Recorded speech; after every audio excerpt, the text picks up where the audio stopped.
All right, welcome back, everybody. The reason that I'm back here again is that the EntreArchitect Community Annual Meeting is coming up in November, just a couple of weeks away. I think 2 weeks from tomorrow, actually.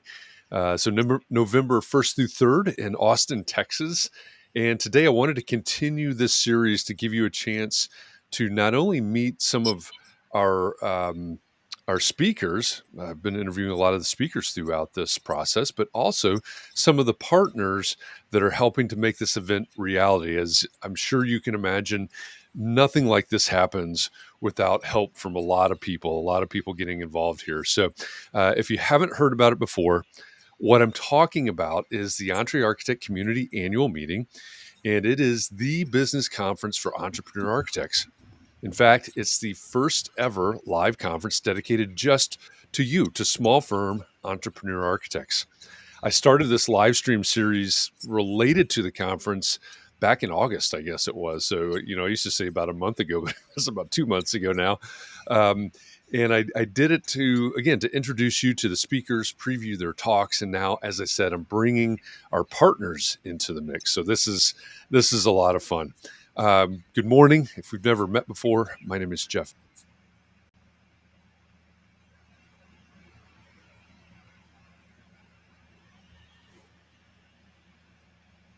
Can't hear you, Jeff.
Okay, how's that? Yeah, I can hear you now. Okay. All right, welcome back, everybody. We have been experiencing, as you can see, we've been experiencing technical difficulties all morning. So we're going to keep giving it a go. And if my audio goes away, just wave, and I'll try that fix again, and we'll see where it goes. So thanks for hanging in there. As I said, I'm joined today by Jing Johnson. She's a friend. She's also the founder and CEO of Prism Renderings. She's based in Houston, Texas, and she is one of the partners for the EntreArchitect Community Annual Meeting that's coming up 2 weeks from tomorrow. Starts 2 weeks from tomorrow. So, Jing, first, thanks for hanging in there. Thanks for bearing with me through this process. Also, thank you for partnering with EntreArchitect on this upcoming conference. And thank you for joining me today. Oh, thank you. It's my honor. Thank you so much for having me, Jeff. Well, it's great to have you here. Those that are part of the Context and Clarity and the EntreArchitect community, they know Jing Johnson. They know who you are because you're also part of those communities. So you're no stranger Yeah. to most of the people that may be joining us. I see Jessica's giving us a thumbs up. She's back. Thanks, Jessica. And Scott's over there on Twitch. Great to have both of you. So, like I said, many people that are watching this either live or on the replay version later are probably familiar with you. Maybe you, the person, more than Prism Renderings. I don't know. So why don't we talk about, first of all, just who you are, what you do, why you do it, and then we'll roll into digging deeper into the things that you're working on. Of course. So my name is Jing Johnson. I feel like my life is just tied into architecture from very beginning. So both my parents were structural engineers. I grew up in China. And so I basically grew up in their big firm. We Everybody live in the same apartment complex. So I watch them at work, at home. It's just everything is involved, the architecture, industry. And so naturally, when my brother and I graduated from high school, we need to pick a major. Of course, we both pick architecture. And that's I got my bachelor, master degrees in China in architecture, worked there for a couple of years. And then I look around, I'm thinking, I saw my parents' life, everybody else, all the architects, their career path. I feel like, I need to make some changes. I want to see if I can have some adventure, by going to the States, United States. It was always my dream to to see the modern architecture, but also learning English. I was really I was really good in terms of testing. I was always number one in the class from elementary school all the way to the college. But in terms of using the language, I had no experience. So that's my dream. Just come over here in '93, so almost 30 years. Come here, get my another master's degrees, and start working for a few firms from small, medium size, all the way to global mega, firm. And then 2005, I have two little ones, and I was juggling between my busy architecture firm career and the motherhood. So I just started my rendering company at the time, went back to school, got my MBA because I had no training or knowledge about business. So I did that. So now we have a team of 7 working moms, and we basically have over 200 projects a year, all pretty much commercial on the commercial sector. And that's who I am. Oh, I'm part of the community, so I've been following Mark's podcast for a few years now.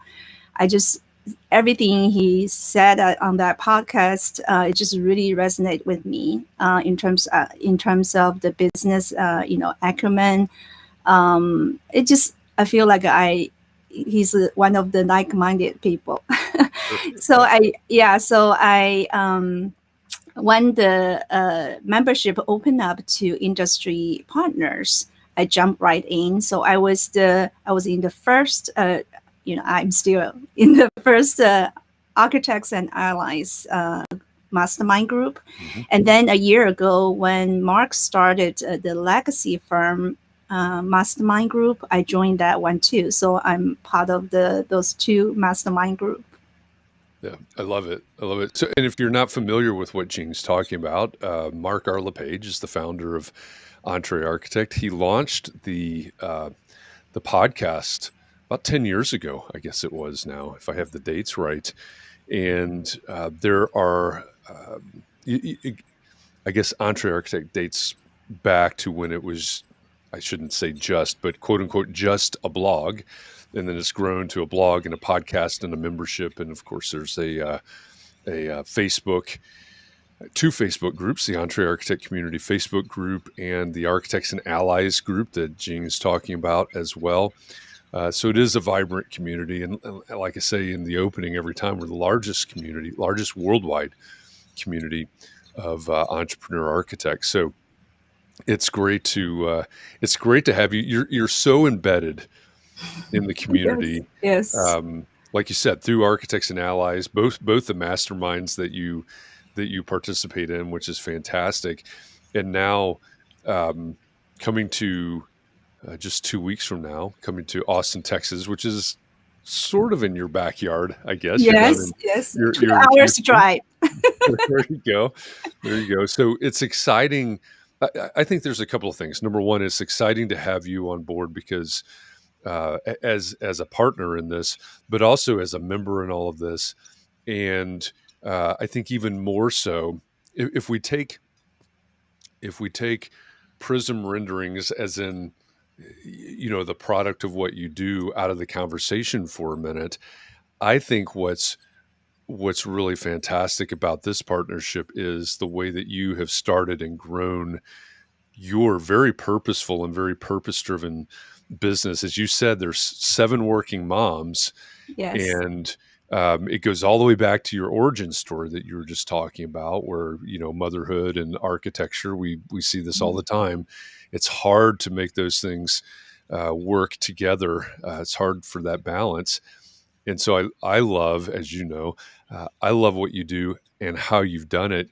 Can you tell us more about why I mean, you gave us a little bit of the backstory, but why you started Prism and where you're going with Prism and Yeah. in this, am I right in calling it a purpose-driven organization?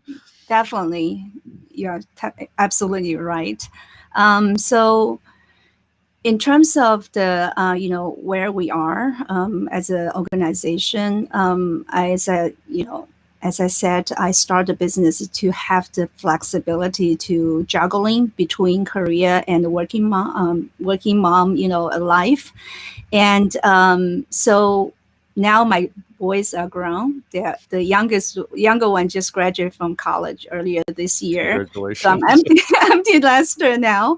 And my mission, my passion is to helping more younger moms in our industry, because it is a very difficult career to juggle with home life. So my vision for this company is going to have we are going to have 15 to 20, at least 15 to 20 working moms in our organization. I started a business. Just answer your question. Go back. Just because at the time, 2005, the owner of the architecture firm I work with, saw something in me, I guess. I was working mostly in the construction documents, the back end of the business. Mhm. But you know me now, we met. I'm a people person. I Yep. just love people. I love interact with people. I love learn how their projects, their businesses. So one of the potential client from China want to build a private children hospital, and they were introduced to our firm. And my the owner of the firm, just I was not the only person speak Chinese in the firm, but somehow he just think I can do it. So he sent me to talk to this prospect, and it just resolved in like one of the 8 projects from that beginning. So I just feel alive, when I start talking to you that on the BD role. And also in the meantime, we always struggle to find a reliable and also high quality rendering company in the local community. And I was sent to China to coordinate managing some projects, and I saw some really good quality resource over there. So I realized if I can bring design expertise in the healthcare industry to China, China also have something to offer. Sure. So I think my strength is resourceful. I just saw, put those two together and start a business. Our clients just love that they can send us information, and the next day they can get some updates because our team work when we're sleeping. Sure. And so that's how we started. As we grow, I start hiring the team members. So the 2 team members I hired more than 8 years ago are still with us, and they are our next generation of management and leadership team. Yep. I love it. I love the way, you've, there's some serendipity there, right? And there's some organic growth and evolution there. But and full disclosure, Jing and I have talked a bit over the last couple of years, so I know some of the background here.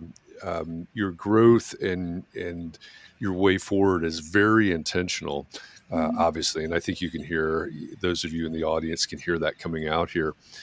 Um, if we kind of look in the other direction now at what you're doing for your clients, Mm-hmm. what you mentioned earlier that a lot of your clients or a lot of your work are commercial projects. Mm-hmm. Um, who's coming to you? When are they coming to you? Maybe when during the process are they coming to you, and what are they trying to accomplish?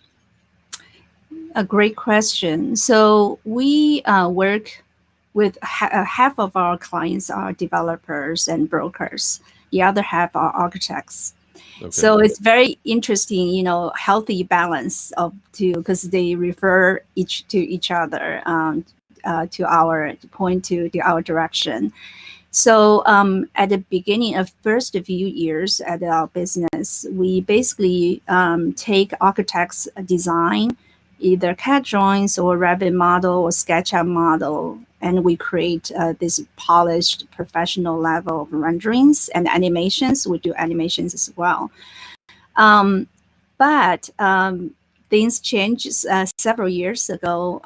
Our developer clients come to us with we call early stage or feasibility renderings. So basically, the project is not even a real project. So they have a site. They need something really compelling visual to either go to raise capital, at least get some commitment from investors, or the city needs to look at what kind of development is going to be, and so or even trying to find anchored tenants for their retail properties, and so it's just too early to even engage an architect, but they need those renderings. So it's kind of there's where you go, right? Because architects, they need the time. They need time to do the design package and then hand us to do the renderings, and they don't have that time. So what happened is that our project managers all have architecture background. So we basically come up with very conceptual. It's only for rendering purpose. So there's no technical, research involved. It's really just talk to the client, understand their general programming, what kind of building and just general description of the projects. We come up with and their preference in terms of architecture style. And so what we create is really just for them to show from, take the vision from their heads into a tangible format to show their stakeholders. So that's we started at the beginning. We were like, can we do this? So we don't know if our team can do this or not. But we've done so many projects like that for the past 5 years, and so we're getting more confidence. And this is a niche now. Even architects come to us. I remember your podcast. I love your podcast, the Context and Clarity. You talk about dilemma sometimes architects face. Right. That the developer come to you, they want you to offer a free service to come up with a design or even some images, not the high-end renderings, but some kind of 3D images. Architects, they don't want to do it for free, but they feel like if they don't do it, they lose the opportunity to to get the project later on. So that's what we are doing with our architects client, is that we actually, when they get those kind of requests, they said, well, go to Jing and Prism. They can help you to do those early stage images. So once you get the funding, you got some kind of approval, the feasibility study shows that it's a viable project, then we can take it over to do the real design and the permitting, set. So it works really good because they can keep the relationship. They don't have to lose the relationship. We can help them to just fill that gap, I guess. I don't know what the best way to describe it. So for me, that's the direction I want to take the company to. Is I want Prism to be the market leader for this type of projects, because 99% of the rendering companies won't be able to take on those projects. If you don't have design package, they're not going to take the projects. Right. And architects, it's just take too much resource on them, on their, they have real projects, they have, the profitable projects and for their team. So it's a really great way to help each other with architects. So we just want to really, we still do typical rendering projects, but this is more on the direction we want to go, because we can be you have very few competition on that. Yeah, and it's, we've talked about this before, and like you said, we've talked about this in context and clarity before as well. There's so much when an architect is approached by a developer with a viable project, if we can say it that way. So many decisions have already been made. So many things have already, so many things that will affect the architect's work and the architect's future have already happened at that point. So I love this idea that you can help facilitate and I was trying to think, as you said, the fill the gap, if there's a better way to say it. I think that's a great way to say it, right? You can fill that gap, because that is problematic, right? Working for free is problematic. However, not being involved early in those projects, in my opinion, is also problematic, because there's a lot that happens. There's a lot that's invested, and a lot of architects are missing out on that. So I love the fact that you're there to to fill that gap. Yes, it's a great niche. We, for our project managers, we also feel more involved, in that creative process. So instead of just being a translator, right, to do the typical renderings, but this one has just much more. You got a deep conversation with the developer clients, and to be able to understand them, and also just communicate that clearly with our production team, and give them clear instruction to make this happen. It's just very fulfilling, those type of projects. And I think the most important thing is the time, the time saved for developer clients and for architects. And at the end, everybody wins if this projects get move on fast. I heard so many times from my architects clients that we are just we have a few projects in the pipeline, but we are just waiting for the client to get the funding.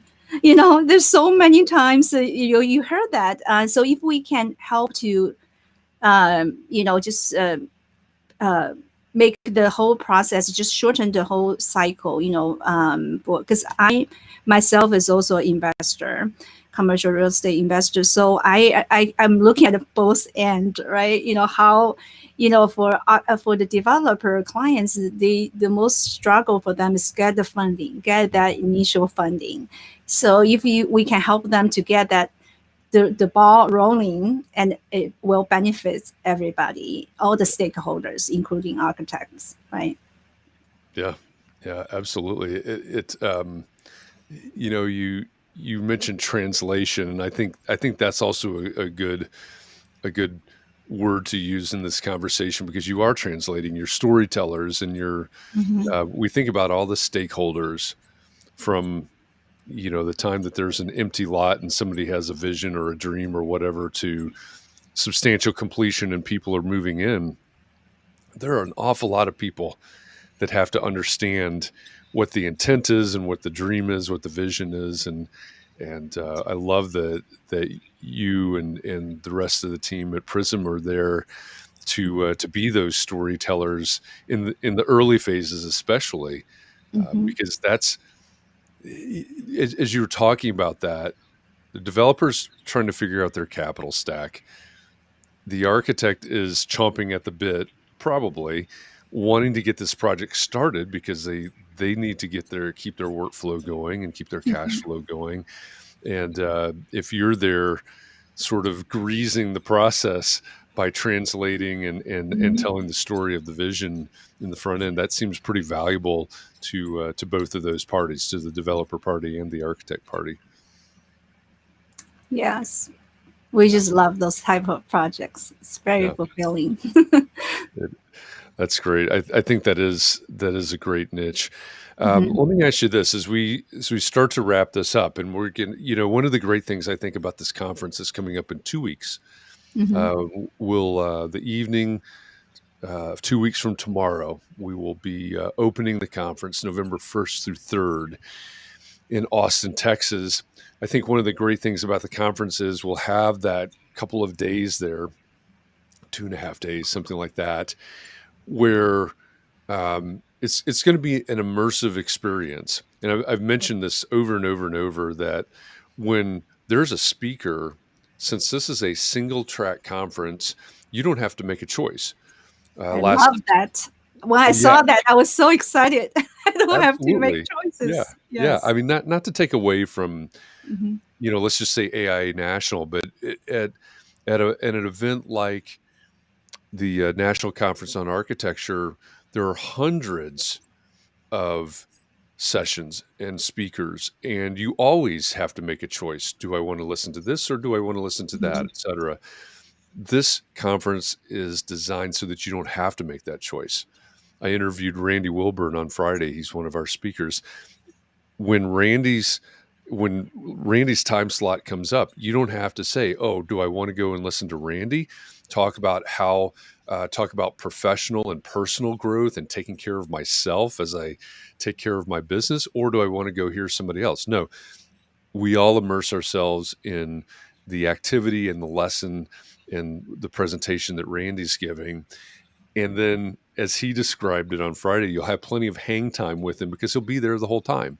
The same is true with many of our partners, like Jing. You're going to have time to meet and talk to and have meals with, sit down and break bread with our partners, our speakers, etc. So I love the fact that this is going to be so incredibly immersive.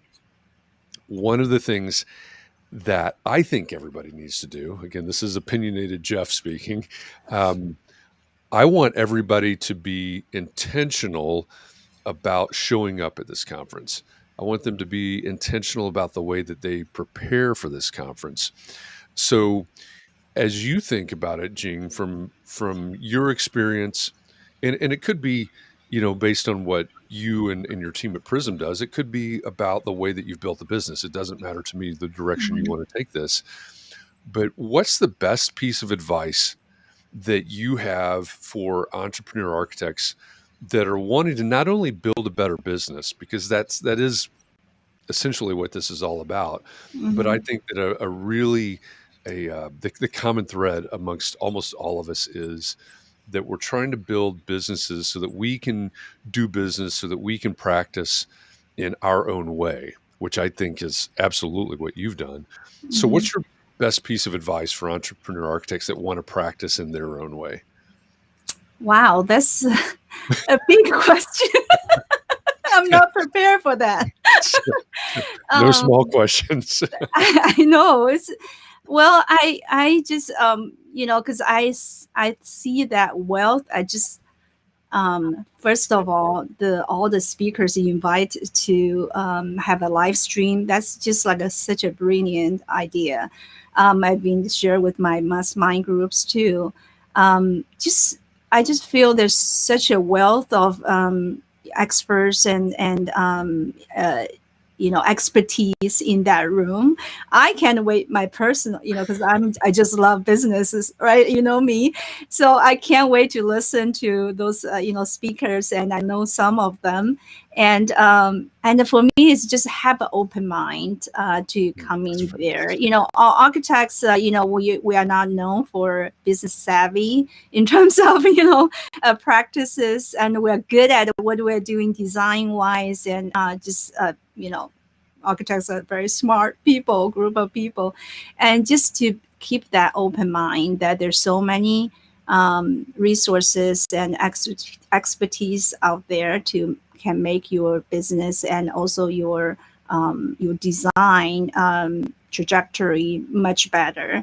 I really don't don't have other But I think that's excellent advice, because there will be speakers that will challenge you, and I don't mean will challenge Jing.